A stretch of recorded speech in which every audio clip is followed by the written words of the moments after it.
Монголын волейболын холбооны өсвөрийн улсын аварга шалгаруулах тэмцээн 2025 Булган аймагт амжилттай зохион байгуулагдлаа. Тэмцээнд 65 багийн 800 гаруй тамирчин өгөөд оролцсноос Монголын хүүхдийн волейболын академийн ноён спорт клубын тамирчин өгөөд ялалт байгуулж алтан медаль, аваргын цом хүртэлээ. Өсвөрийн улсын аварга шалгаруулах волейболын тэмцээн 3 дугаар сарын 31-ний өдөр эхэлж 4 дугаар сарын 6-ныг дуустал үргэлжилсэн байна. Улаанбаатар хотоо 21 аймагаас тамирчид 100 гаруй багш дасгалжуулагчтайгаа очиж оролцжээ. Ялалт байгуулсан ноён спорт клубын тамирчид 3 жилийн хугацаанд волейболын спортоор тууштай хичээлсний үндсэн дээр амжилтаа ахиулж чадсан болохоо хуваалцаж байлаа. Одоо нэг ч хасагдах системгүйгээр тойр эсгүүдэд хуваагдаж шинэ тоглосноор маш онцлог байлаа.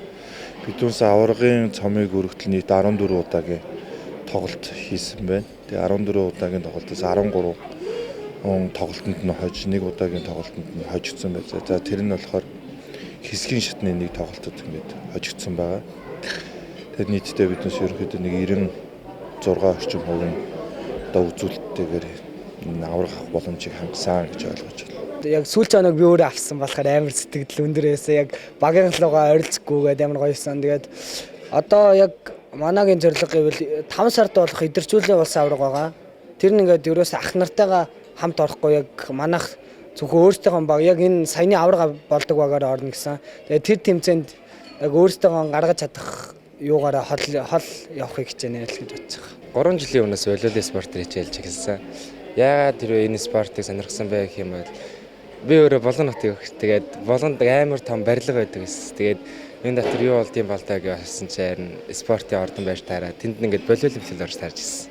Тэгэл сонирхол орж ирсэн да. Цэний тэмцээн ямар онцлогтой байсан бэ гэвэл миний хувьд болохоор би төрсөн нутаг дээр улсын аварга дээр тоглосон. Тэгээд миний 16 нас гэдэг чинь одоо яг 16 дээр толцсон наасан дээр яг улсын аварга агуудаагаа авч үзсэн. Маш чанартай гоё юусан. Тэгээ ер нь багийн чанарууд ч гэсэн чанга орж ирсэн. Бүх багууд сайн бэлтгэлээгээд чанга орж ирсэн.